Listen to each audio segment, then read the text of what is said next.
السلام عليكم kusoo dhow kanaalkeena Saac Software casharkeenan maanta waxaanu ku dhigan doonaa qaabka loo xalliyo ciladan waxa jira dad fara badan oo computerkiisa ay saaran yihiin ciladan yar test mode Windows 10 Pro ama test mode Windows ay ku qoran tahay haddaba ciladan iyadoo wax caqabad lahayn ama aanay computerkaaga dib ku haynin waxaan si saak casharkan kugu tusi doonaa sida la isaga qaado qoraalka yar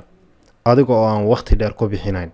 insha Allah waxaad soo furan doontaa qaybta CMD-da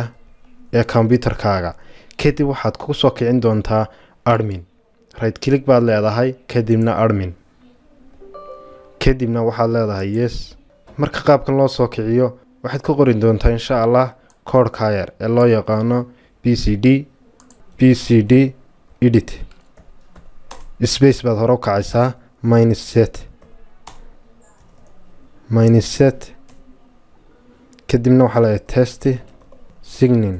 off kadibna markaad inta qorto waxaad leedahay enter hadda waxa lagu guuleystay ku leeyahay in qoraalkan yar laga xiro oo laga afgareeyo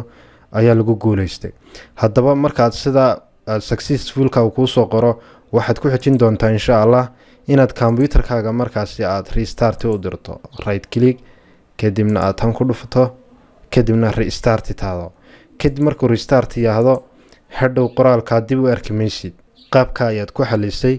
qoraalkan shaashadaada saarnaa inaad ka baabiiso.